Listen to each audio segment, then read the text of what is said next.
గండిపేటకు నీళ్లు తీసుకొచ్చే మార్గం గ్రావిటీ ద్వారా ఉంటే ఇవాళ మీరు 3 WTPలు ఎందుకు కడుతున్నారు, 5 పంప్ హౌస్లు ఎందుకు పెడుతున్నారు, ఎవరి లాభం కోసం పెడుతున్నారు అని ముఖ్యమంత్రి గారు నేను అడుగుతా ఉన్నా.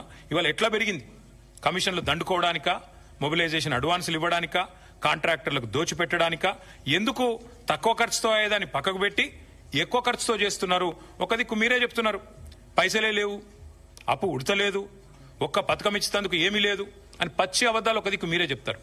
పార్లమెంట్ చెప్పినా, కేసీఆర్ ప్రభుత్వం చేసిన అప్పు 2,80,000 కోట్లని పార్లమెంట్ చెప్పినా సిగ్గు లేకుండా మొన్న అసెంబ్లీలో కూడా 8 లక్షల కోట్లని ఒకరు, 7 లక్షల కోట్ల అప్పని ఇంకొకరు నోటికొచ్చిన అబద్దాలకు వైపు మాట్లాడుతున్నారు.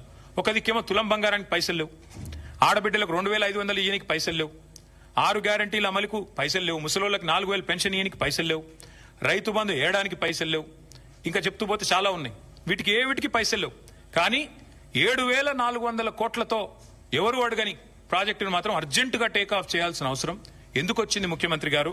తప్పకుండా చెప్పాలని చెప్పి నేను డిమాండ్ చేస్తా ఉన్నా. ఇందులో అవినీతి కోణమే కాదు, క్రిమినల్ కోణం కూడా ఉంది. ఈ ప్రాజెక్ట్ వెనకాల క్రిమినల్ కోణం కూడా ఉంది. మీకు యాదకుండాలే, ఆనాడు అదేదే వెలుగు పత్రికలో వచ్చింది సుంకిశాల, అదివ్వండి, సుంకిశాల వెలుగు ఉంది, ఇక్కడ ఉంది. ఇగో ఇది వెలుగు పత్రికలో వచ్చింది. ఏమన్నది ఇలా? సుంకిశాల రిటైనింగ్ వాల్ కూలిపోతే HMWSB Hyderabad metro water supply and sewerage board నడుపుతున్నది. ఈ ప్రాజెక్ట్ వాళ్ళ ఆధీనంలో నడుస్తున్నది. ఏం చెప్పారు ఇందులో?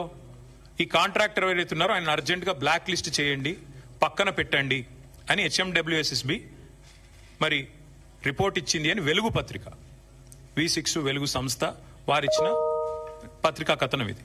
మరి వాళ్ళు నేను అడుగుతున్న ముఖ్యమంత్రి గారిని, ఏ ఏజెన్సీ అయితే బ్లాక్ లిస్ట్ మీరు చేయాలో, ఏ ఏజెన్సీని అయితే బ్లాక్ లిస్ట్ చేయాలో, ఎవరినైతే నేషనల్ హైవే అథారిటీ ఆ ఏజెన్సీని బ్లాక్ లిస్ట్ చేసింది. మన కేరళలో ఒక రహదారి వీళ్ళు నిర్మాణం చేసినారు, NH66. అక్కడ ఒక స్లోప్ ప్రొటెక్షన్ వాల్ కొలాప్స్ అయింది, వీళ్ళు కట్టిందే, సేమ్ ఇదే కంపెనీ కట్టింది.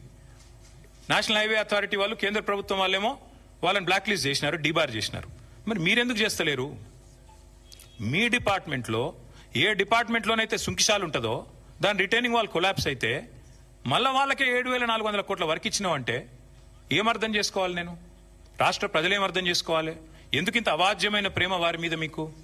ఇదే సంస్థను కదా మీరు ఈస్ట్ ఇండియా కంపెనీ అని హుంకరించింది, గర్జించింది మీరే కదా. ఈస్ట్ ఇండియా కంపెనీ ఈరోజు బెస్ట్ ఇండియా కంపెనీ ఎట్లయింది? నీకు బెస్ట్ ఫ్రెండ్ ఎట్లయింది చెప్పాలి రేవంత్ రెడ్డి గారు.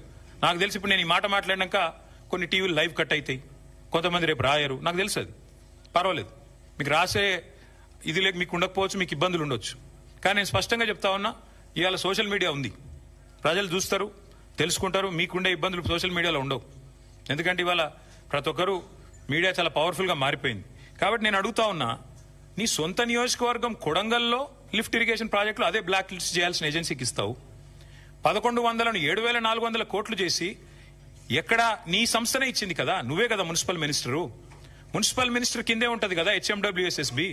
మరి అదే Hyderabad metro water supply sewerage బోర్డులో కుప్పకూలిపోతే సుంకిశాల వాళ్ళ మీద చర్యలు